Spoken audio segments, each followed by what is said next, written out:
ہے علی مولا، ہے علی مولا، ہے علی مولا، ہے علی مولا، ہے علی مولا، ہے علی مولا، ہے علی مولا۔ ناظرین السلام علیکم، میں ہوں غلام عباس، حاضر ہوں لے کے پروگرام زندگانی امام علی۔ ناظرین، آج کے اپنے اس ایپیسوڈ میں ہم بات کرنے جا رہے ہیں کائنات کی اس عظیم اور عبقری شخصیت کے سلسلے میں، یعنی جسے ہم امیر المومنین حضرت علی ابن ابی طالب کے نام سے جانتے ہیں۔ ناظرین، حضرت علی ابن ابی طالب کی شخصیت اور عظمت کے لیے صرف اتنا ہی کہنا کافی ہے کہ آپ کی عظمت کی سب سے بڑی دلیل یہ ہے کہ آپ کی ولادت خانہ کعبہ میں ہوئی۔ یہ شرف نہ آپ سے پہلے اور نہ ہی آپ کے بعد کسی کو حاصل ہوا۔ امیر المومنین حضرت علی علیہ السلام اپنی پوری زندگی پیغمبر اکرم حضرت محمد مصطفیٰ صلی اللہ علیہ وآلہ وسلم کی مدد کرتے رہے، کیونکہ پیغمبر اکرم جہاں مکے میں توحید کا پیغام لوگوں تک پہنچا رہے تھے تو پیغمبر کے سامنے بڑی دشواریاں اور پریشانیاں آ رہی تھیں، لیکن حضرت علی علیہ السلام اپنی پوری زندگی پیغمبر کی اس کام میں مدد کرتے رہے۔ امیر المومنین حضرت علی علیہ السلام کی پرورش پیغمبر اکرم حضرت محمد مصطفیٰ صلی اللہ علیہ وآلہ وسلم نے کی۔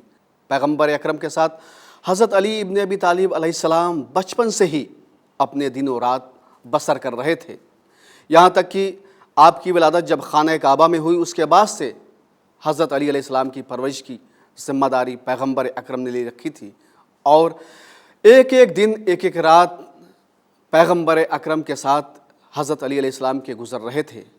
خود حضرت علی علیہ السلام کا یہ کہنا کہ میں پیغمبر اکرم حضرت محمد مصطفیٰ صلی اللہ علیہ وآلہ وسلم سے علم ایسے حاصل کر رہا تھا جیسے ایک چڑیا اپنے بچے کے دہن میں دانہ ڈالتی ہے۔ ناظرین، یقیناً یہ تو حقیقت ہے کہ امیر المومنین حضرت علی علیہ السلام اپنی پوری زندگی جب تک پیغمبر زندہ رہے پیغمبر کی مدد بھی کرتے رہے اور آپ سے کسب فیض بھی کرتے رہے۔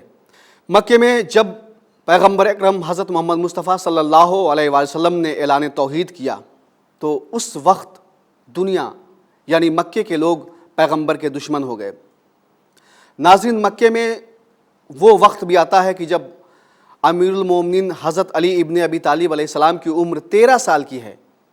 اسی دوران اللہ کا یہ حکم ہوا پیغمبر کو، اے پیغمبر، اب خاموشی کے دن گزر گئے، آپ اٹھیے اور لوگوں کو تبلیغ کیجیے، لوگوں تک توحید کا پیغام پہنچائیے۔ ناظرین، تاریخ اسلام میں وہ وقت بھی آتا ہے کہ جب اللہ کا یہ حکم ہوتا ہے وَانذِرْ عَشِیرَتَکَ الْأَقْرَبِینَ، پیغمبر کو حکم ہوتا ہے اے پیغمبر آپ اللہ کا پیغام لوگوں تک پہنچائیں، اور اس پیغام کو پہنچانے کے لیے آپ شروعات اپنے قریبیوں سے، اپنے رشتہ داروں سے کریں۔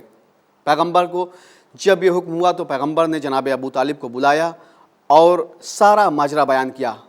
جناب ابو طالب نے اپنے قریبیوں، اپنے رشتہ داروں کو اکٹھا کیا۔ جب مجمع آ گیا، مجمع نے کھانا کھا لیا تو پیغمبر اکرم حضرت محمد مصطفیٰ صلی اللہ علیہ وآلہ وسلم کھڑے ہوئے اور چاہتے ہیں کہ اللہ کا پیغام لوگوں تک پہنچائیں کہ اتنے میں ایک دشمن خدا نے اس مجمع کو بھڑکایا، مجمع چلا گیا۔ دوسرے دن پھر جناب ابو طالب نے یہی کام انجام دیا، مجمع کو بلا کے لے کے آئے۔ دوسرے دن بھی مجمع آیا، 3 دن تک یہ ساری باتیں ہوتی رہیں۔ تیسرے دن جب تیسرا دن آیا تو پیغمبر اکرم حضرت محمد مصطفیٰ صلی اللہ علیہ وآلہ وسلم نے اس مجمع سے خطاب کر کے کہا سنو، میں تمہیں کچھ باتیں بتانا چاہتا ہوں، میں تمہاری طرف اللہ کا پیغام پہنچانا چاہتا ہوں اور تمہارے لیے کچھ ایسی باتیں لے کر آیا ہوں کہ اس سے پہلے یعنی مجھ سے پہلے یہ باتیں کسی نے تمہیں نہ بتائی ہوں گی۔ اب جیسے ہی پیغمبر اکرم حضرت محمد مصطفیٰ صلی اللہ علیہ وسلم نے یہ بات کہی اور پیغمبر نے یہ بھی کہا کہ اس دین کے کام میں جو میری نصرت کرے گا، میری مدد کرے گا، وہ میرے بعد میرا بھائی، میرا خلیفہ، میرا جانشین ہوگا۔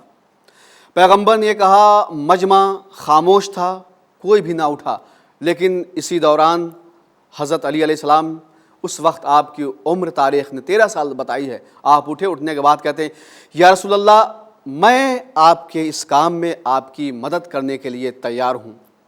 پیغمبر اکرم نے جیسے یہ سنا مجمع کو خطاب کر کے کہا، آج کے بعد یہ علی میرے بھائی خلیفہ و جانشین ہیں۔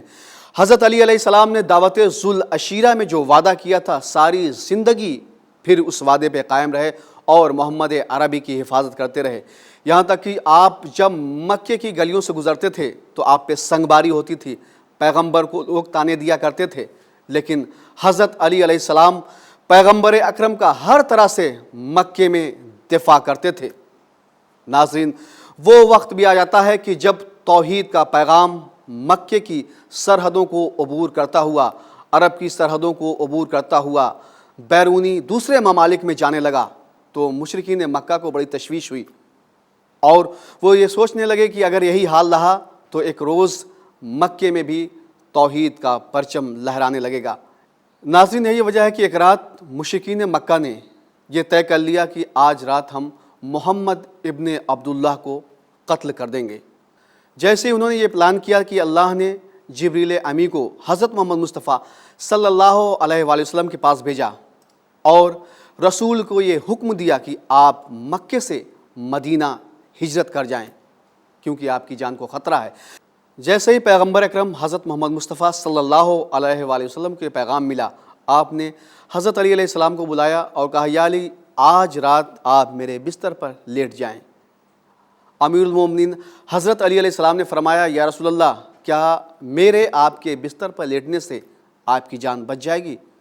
تو محمد ابن عبداللہ نے کہا، ہاں یا علی، میری جان بچ جائے گی۔ جیسے یہ سننا تھا کہ امیر المومنین اس رات پیغمبر اکرم حضرت محمد مصطفیٰ کے بستر پر لیٹ گئے اور پیغمبر اکرم مکے سے مدینہ ہجرت کر گئے۔ اب مشرکین مکہ جب رات کی تاریکی ہوئی، چاروں طرف سے رسول کے گھر کو گھیر لیا۔ اب رات کی تاریکی میں جب مشرکین مکہ نے حملہ کیا تو کیا دیکھا کہ پیغمبر کے بستر پر علی لیٹے ہوئے ہیں۔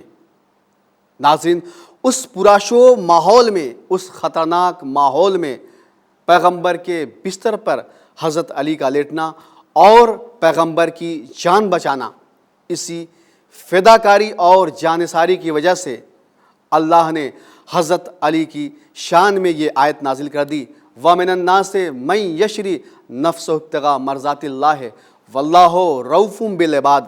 لوگوں میں کچھ لوگ ایسے بھی ہیں کہ جو اللہ کی خوشنودی کے لیے اپنی جان کی بازی تک لگا دیتے ہیں۔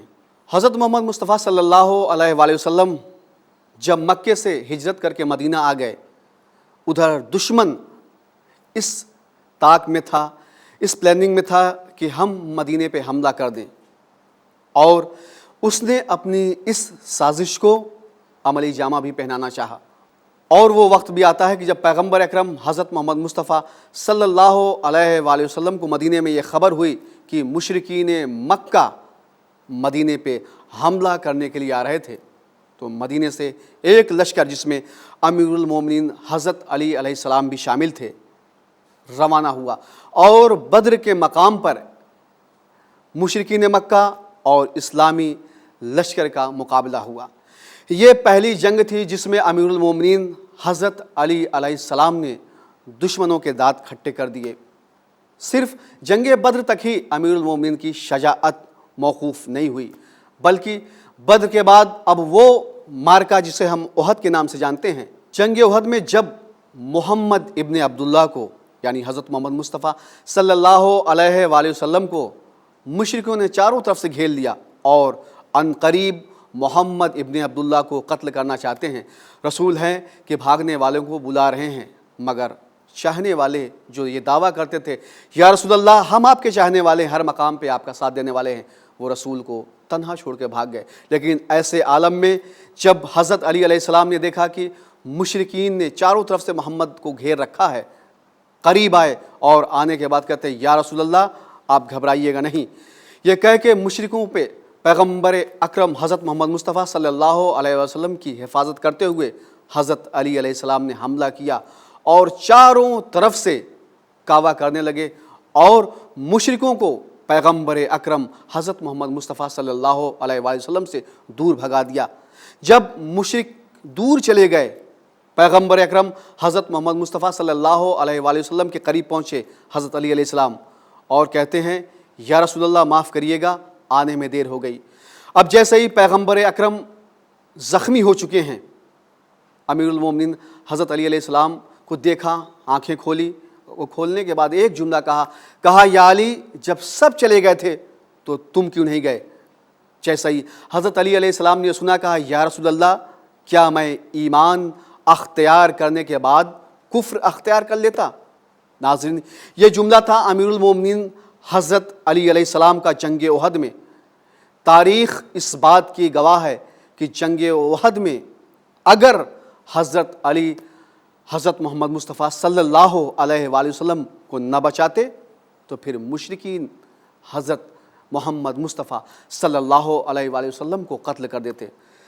لیکن حضرت علی علیہ السلام کی یہ شجاعت تھی کہ آپ نے محمد ابن عبداللہ کی حفاظت کی، لیکن یہ شجاعت پھر جنگ احد تک ہی محدود نہیں رہی، بلکہ وہ وقت بھی آ جاتا ہے کہ جب جنگ خیبر کا معرکہ، جس میں اسلامی لشکر 39 دن تک جاتا رہا اور واپس آتا رہا، 40ویں دن ایک آواز غیبی آئی، اے پیغمبر آپ اسے بلائیں جو عجائبات کا مظہر ہے۔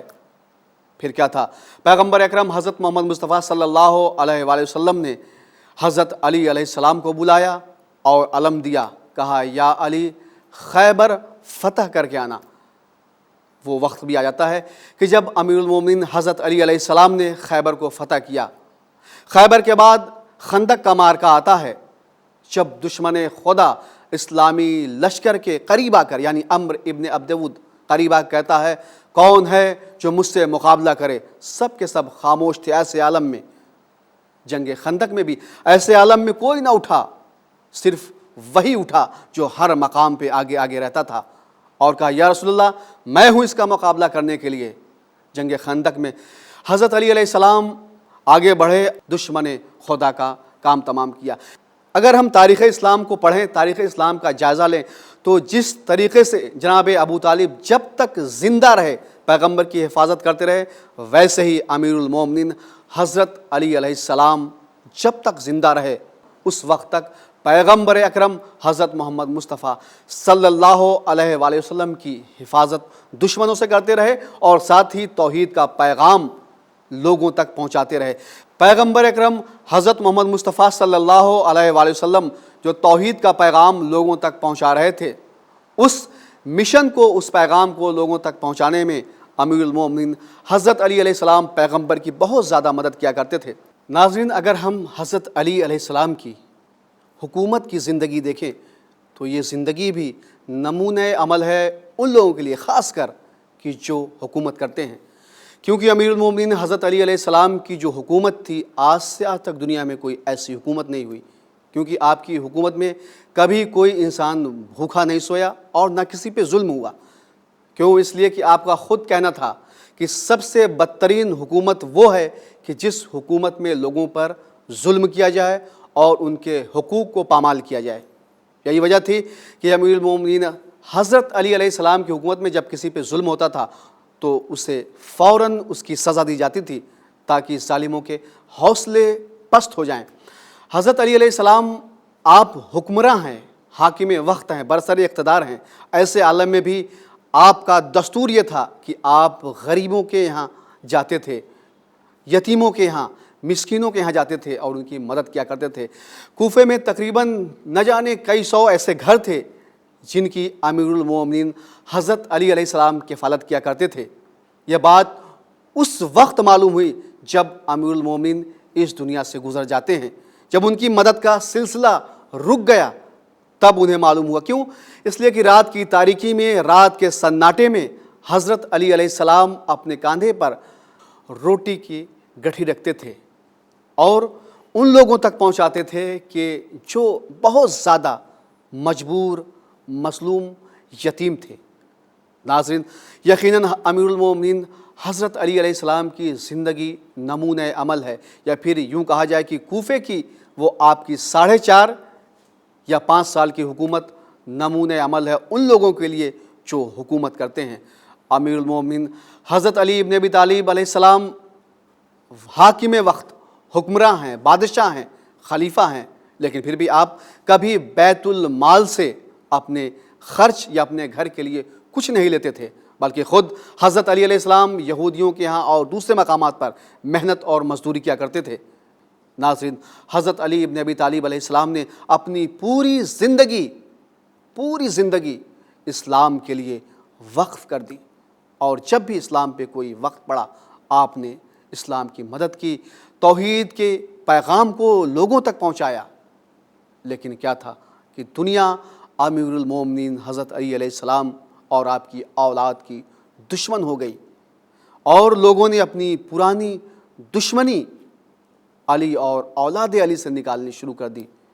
یہی وجہ ہے کہ جب آپ پیغمبر کے ساتھ مکے سے ہی توحید کے پیغام کو پہنچانے میں ساتھ ساتھ رہے، اور خود مدینہ کوفہ میں بھی آپ توحید کے پیغام کو لوگوں تک پہنچاتے رہے، لیکن زمانہ آپ کا دشمن ہو گیا۔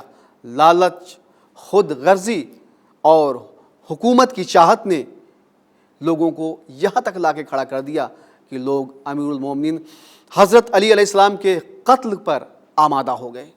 اور وہ وقت بھی آ جاتا ہے تاریخ اسلام میں، وہ غم کی تاریخ جسے ہم شب 19 کہتے ہیں، یعنی 19 رمضان کی یہ وہ غمگین تاریخ کہ جب امیر المومنین حضرت علی علیہ السلام اپنی بیٹی جناب ام کلثوم کے ہاں ہیں۔ آج آپ جناب ام کلثوم کے ہاں مہمان ہیں۔ افطار میں جناب ام کلثوم نے امیر المومنین حضرت علی علیہ السلام کے سامنے ایک کاسا دودھ کا، نمک اور کچھ روٹیاں رکھیں، تو امیر المومنین حضرت علی علیہ السلام نے جناب ام کلثوم سے کہا، بیٹی کیا تم نے کبھی یہ دیکھا ہے کہ تمہارے بابا نے ایک ساتھ 2 غذائیں استعمال کی ہے؟ بیٹی ایک غذا اس میں سے ہٹا لو۔ بیٹی نے چاہا کہ دودھ کو رکھ دیں اور نمک کو ہٹا لیں، امیر المومنین نے کہا نہیں، اور بیٹی سے پھر یہ کہا کہ بیٹی یہ دودھ کے پیالے کو ہٹا لو۔ امیر المومنین نے روٹی اور نمک سے افطار کی۔ ناظرین، یہی وہ تاریخ ہے کہ جب امیر المومنین اپنی بیٹی جناب ام کلثوم کے ہاں مہمان ہیں اور رات بھر افطار کے بعد مصلی عبادت پہ بیٹھے ہوئے ہیں۔ کبھی آپ صحن خانہ میں آتے ہیں تو کبھی حجرے میں جاتے ہیں، اور جب صحن خانہ میں آتے تھے آپ تو آسمان کی طرف جھلملاتے ہوئے تاروں کو دیکھتے تھے، بار بار یہی عمل انجام دیتے تھے۔ جناب ام کلثوم کی جب نظر پڑی آپ پہ تو گھبرا گئیں، پریشان ہو گئیں، کہیں بابا کیا بات ہے، آج آپ بہت زیادہ پریشان دکھائی دے رہے ہیں؟ کیونکہ امیر المومنین بار بار صحن خانہ میں آتے تھے، آسمان کی طرف دیکھتے تھے اور بار بار حجرے میں جاتے تھے۔ بیٹی نے جیسے یہ سوال کیا، کہا بیٹی یہی وہ رات ہے جس کے لیے مجھ سے وعدہ کیا گیا ہے۔ ناظرین، یہی وہ غم کی تاریخ ہے۔ امیر المومنین، رات کی تاریکی ہے، رات کا سناٹا ہے، اب آپ مسجد کوفہ کے لیے روانہ ہونا چاہتے ہیں کہ بیٹی کہتی ہے بابا ابھی تو کافی رات باقی ہے۔ کہا نہیں بیٹی مجھے جانا ہے۔ یہ کہہ کہ امیر المومنین جیسے ہی بیت الشرف سے نکلنا چاہتے ہیں کہ امام حسن علیہ السلام اور امام حسین کو کسی نے تحفے میں کچھ مرغابیاں دے رکھی تھیں، ان مرغابیوں نے امام کا دامن تھام لیا اور گریہ وزاری کرنا شروع کیا۔ جیسے ہی یہ منظر دیکھا امیر المومنین نے کہا بیٹی ام کلثوم اگر میرے بعد ان پرندوں کے دانے اور پانی کا انتظام نہ ہو سکے تو پھر انہیں آزاد کر دینا۔ یہ کہہ کہ امیر المومنین بیت الشرف سے مسجد کوفہ کی طرف روانہ ہو جاتے ہیں۔ رات کی تاریکی ہے، رات کا سناٹا ہے۔ اس کے بعد آپ مسجد کوفہ میں آئے، اور آنے کے بعد مسجد کوفہ میں جہاں اندھیرا تھا، لوگ مسجد کوفہ میں کچھ لوگ لیٹے ہوئے تھے، آپ وہیں کچھ دور پہ تعقیبات نماز میں مشغول ہو گئے، یہاں تک کہ اذان کا وقت ہو جاتا ہے۔ آپ گلدستہ اذان پہ آئے اور اللہ اکبر کہا۔ نہ جانے یہ کیسی آواز تھی امیر المومنین کی، آخری اذان کی آواز، کہ کوفے کے ایک ایک گھر میں آپ کی یہ اذان کی آواز پہنچی۔ اس کے بعد امیر المومنین تمام نمازیوں کو اٹھاتے ہوئے ابن ملجم کے قریب آئے، ٹھوکر ماری، کہا اٹھ دشمن خدا، تو یہ سمجھتا ہے کہ علی تیرے ارادے سے واقف نہیں ہے۔ یہ کہہ کہ امیر المومنین محراب عبادت میں پہنچے کہ ایسے عالم میں جب آپ پہلی رکعت کے پہلے سجدے میں پہنچے تو ابن ملجم ملعون کی زہر آلود تلوار آپ کے سر اقدس پہ پڑی۔ تلوار کا پڑنا تھا کہ سر شگافتہ ہو گیا، خون سے آپ کی ریش مبارک رنگین ہو گئی، نے جیسے ہی علی پہ ضربت لگی، ایک مرتبہ امیر المومنین حضرت علی علیہ السلام مسجد کوفہ میں خاک و خون میں تڑپنے لگتے ہیں اور آواز دیتے ہیں رب کعبہ کی قسم علی کامیاب ہو گئے۔ جیسے ہی علی کے سر پہ ضربت لگنی تھی کہ قد قتل امیر المومنین کی آواز پورے کوفے میں گونجنے لگی، لوگ گریہ زاری کرنے لگے، در و دیوار مسجد کے آپس میں ٹکرانے لگے اور یہ آواز بلند ہوئی کہ امیر المومنین قتل کر دیے گئے۔ اسی اثنا میں چاہنے والے قریب آئے اور آنے کے بعد ایک مرتبہ امام کو دیکھ کر گریہ کرنے لگے، کیونکہ خون بہت زیادہ امام کے سر سے بہہ رہا تھا اور امام مسجد کوفہ کی خاک کو اٹھا اٹھا کر اپنے سر پہ ڈال رہے تھے۔ اسی اثنا میں امام نے امام حسن سے کہا بیٹا حسن پہلے ان نمازیوں کی نماز کو تمام کراؤ۔ امام حسن نے ان نمازیوں کی نماز کو تمام کرایا۔ ناظرین اسی اثنا میں کچھ لوگ ابن ملجم ملعون کو گرفتار کر کے لائے۔ جب ابن ملجم کو امام کے سامنے لایا گیا تو امام نے کہا ابن ملجم یہ بتا کہ کیا میں تیرا اچھا امام نہیں تھا؟ کیا میں نے کبھی تیرے ساتھ کوئی ناانصافی کی ہے؟ ابن ملجم نے کہا نہیں یا امیر المومنین، آپ نے کبھی میرے ساتھ کوئی ناانصافی نہیں کی۔ ناظرین یہی وجہ ہے کہ امیر المومنین حضرت علی ابن ابی طالب علیہ السلام نے اس کے بعد امام حسن سے یہ وصیت بھی کر دی تھی کہ بیٹا حسن اگر میں زندہ رہ گیا تو اس سے قصاص لوں گا، اور اگر میں اس دنیا سے چلا جاؤں تو اس نے صرف مجھے ایک ضرب لگائی ہے، تم بھی اس سے ایک ضرب لگانا۔ چاہنے والے گریہ کر رہے ہیں، مسجد کوفہ ہے، یہاں تک کہ وہ وقت بھی آتا ہے کہ ایک گلیم میں امام علی علیہ السلام کو رکھا گیا اور چاہنے والے ساتھ میں ہیں، حسنین بھی ساتھ میں ہیں، بیت الشرف کی طرف روانہ ہو جاتے ہیں۔ چاہنے والے پیچھے پیچھے گریہ کرتے ہوئے جا رہے ہیں اور وہ وقت بھی آ جاتا ہے کہ جب چاہنے والے بیت الشرف کے قریب امام کو لے کے پہنچ جاتے ہیں۔ کسی اثنا میں امام علی علیہ السلام امام حسن سے کہتے ہیں بیٹا حسن اب ان نمازیوں سے کہہ دو کہ اپنے اپنے گھروں کو واپس چلے جائیں، اس لیے کہ کہیں ایسا نہ ہو کہ میری بیٹیوں کی رونے کی آواز ان کے کانوں تک پہنچ جائے۔ میں کہوں گا مولا آج آپ کو اپنی بیٹیوں کا اتنا خیال ہے کہ آپ یہ نہیں چاہتے ان کے رونے کی آواز بھی دوسرے کے کانوں تک جائیں، لیکن سن 61 ہجری کا یہی کوفہ ہوگا جب کوفہ اتنا بدل چکا ہوگا کہ اسی کوفے میں شہزادیاں بے مخنع چادر لائی جائیں گی۔ ناظرین امیر المومنین حضرت علی ابن ابی طالب علیہ السلام کو بیت الشرف میں لایا جاتا ہے اور وہ وقت بھی آتا ہے کہ جب جراح کو بلایا گیا۔ جراح نے دیکھنے کے بعد جراح رونے لگا، تڑپ گیا، شہزادوں سے کہتا شہزادوں آپ کے بابا کی حالت غیر ہے اس لیے کہ زہر نے پورے جسم میں اپنا اثر دکھا دیا ہے۔ 2 دن مولا اسی کرب و اذیت میں گزارتے رہے۔ ایک چاہنے والے اسی دوران آئے اور آنے کے بعد امام حسن سے کہتے ہیں کہ میں مولا کی آخری بار زیارت کرنا چاہتا ہوں۔ امام حسن علیہ السلام نے اجازت دی۔ جب آپ قریب آئے مولا کے تو کیا دیکھا کہ آپ کے سر پہ ایک زرد پٹی بندھی ہوئی ہے اور چہرے کا رنگ بھی زرد ہو گیا ہے۔ ناظرین آہستہ آہستہ زہر کا اثر پھیلتا رہا اور وہ ہولناک تاریخ وہ لمحہ بھی آ جاتا ہے جب امیر المومنین کو یہ احساس ہو گیا ہے کہ آپ کچھ دیر کے اور اس دنیا کے مہمان ہیں۔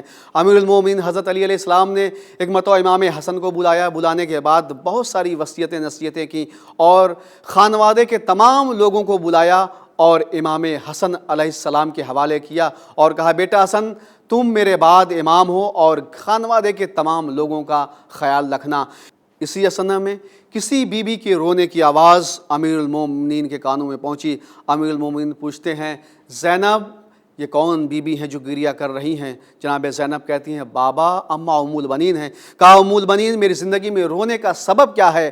کہا والی آپ نے پورے خانوادے کے ایک ایک فرد کو شہزادہ حسن کے حوالے کیا، لیکن کیا میرے عباس سے کوئی خطا ہو گئی تھی، کوئی غلطی ہو گئی ہے جو میرے عباس کو شہزادہ حسن کے حوالے نہیں کیا؟ جیسے یہ سننا تھا کہ امام علی علیہ السلام نے ایک مرتبہ امام حسین کو قریب بلایا اور پھر حضرت عباس کو قریب بلایا۔ بلانے کے بعد حضرت عباس کا ہاتھ امام حسین کے ہاتھ پہ رکھا، رکھنے کے بعد کہا عباس ہمیشہ پوری زندگی میرے حسین کا خیال رکھنا، اس لیے کہ نماز شب میں نے پروردگار سے دعا کی تھی پروردگار مجھے ایک ایسا بیٹا دے دے کہ جو میرے حسین پہ کربلا میں کام آ سکے۔ یہی وہ غم کی تاریخ ہے کہ جب 3 دن تک امیر المومنین غم کے عالم میں گزارتے رہے اور زہر نے جب اپنا اثر دکھانا شروع کیا اب وہ وقت بھی آ جاتا ہے کہ جب امیر المومنین حضرت علی علیہ السلام کی آنکھیں بند ہونے لگتی ہیں، واہ علیہ کی صدائیں بلند ہو جاتی ہیں۔ ایک مرتبہ چاہنے والوں کو جب یہ معلوم ہوا کہ امیر المومنین اس دنیا سے گزر گئے، پورے کوفے میں واہ علیہ کی صدائیں بلند ہوتی تھی۔ لوگ روتے ہوئے جوگ در جوگ بیت الشرف کی طرف چلے آ رہے ہیں۔ ناظرین، یہی وہ مقام تھا کہ جب کوفے والوں پہ اور خود خانوادہ حضرت علی پہ سب سے بڑی مصیبت کا دن تھا، چونکہ امیر المومنین نے پہلے ہی سے وصیت کر دی تھی کہ بیٹا مجھے غسل و کفن دینے کے بعد رات کی تاریکی میں میرے جنازوں کو اٹھانا۔ تو امیر المومنین کی وصیت کے تحت امام حسن اور امام حسین نے رات کی تاریکی میں امام کے جنازے کو اٹھایا اور نجف کے قریب دفن کیا۔ کیوں؟ امام علی علیہ السلام کی یہ وصیت تھی کہ جنازے کو رات کی تاریکی میں اٹھایا جائے۔ ناظرین، دونوں شہزادے حضرت امام حسن اور امام حسین بھیگی ہوئی آنکھوں سے امام علی علیہ السلام کو دفن کر کے آ ہی رہے تھے کہ راستے میں ایک خرابے سے کسی کی رونے کی آواز آئی۔ دونوں شہزادے دوڑتے ہوئے اس خرابے میں پہنچے۔ جو قریب گئے تو کیا دیکھا؟ ایک نابینا ہے جو درد کی وجہ سے کراہ رہا ہے۔ اس نابینا کے قریب گئے، جانے کے بعد بیٹھ جاتے ہیں اور کہتے ہیں بھائی یہ بتاؤ کہ تمہارے رونے کا سبب کیا ہے، رونے کی وجہ کیا ہے؟ وہ نابینا کہتا ہے اے شہزادوں، آج 3 دن ہو گئے، ایک میرا محسن تھا جو میرے قریب روز آیا کرتا تھا اور میرے زخموں پہ اپنے ہاتھ سے مرہم لگایا کرتا تھا، مجھے اپنے ہاتھوں سے لقمہ کھلایا کرتا تھا، لیکن نہ جانے کیا بات ہے آج 3 دن ہو گئے وہ میرے پاس آیا نہیں ہے، 3 دن سے میں بھوکا ہوں۔ جیسے ہی شہزادوں نے سنا گھبرا گئے، پریشان ہو گئے۔ ایک مرتبہ شہزادے قریب آ کے کہتے ہیں اچھا یہ بتاؤ کہ کیا کبھی اس نے اپنا کوئی نام بھی بتایا تھا؟ کہا نہیں، میں ہمیشہ اس سے اس کا نام پوچھتا تھا، تو بس ایک ہی بات وہ کہتا تھا میرا محسن کہ ایک غریب ہے جو غریب کے پاس بیٹھا ہوا ہے، ایک مسکین ہے جو ایک مسکین کے پاس بیٹھا ہوا ہے۔ شہزادے کہتے ہیں کوئی اور پہچان؟ نابینا کہتا نہیں شہزادوں کوئی پہچان نہیں، بس ہاں ایک پہچان میرے پاس یہ ہے کہ جو خوشبو شہزادوں تمہارے جسم سے آ رہی ہے وہی خوشبو میرے اس محسن کے جسم سے آتی تھی۔ جیسے ہی شہزادوں نے سنا سمجھ گئے، ایک مطلب سرو سینہ پیٹا، کہا اے بھائی آج کے بعد اپنے اس محسن کا انتظار نہ کرنا، اس لیے کہ تمہارا وہ محسن کوئی اور نہیں بلکہ میرا بابا علی مرتضیٰ تھا کہ جس کو ابن ملجم کی زہر آلود تلوار نے شہید کر دیا۔ اے بھائی ہم اپنے بابا کو دفن کر کے آ رہے ہیں۔ سیعلم الذین ظلموا۔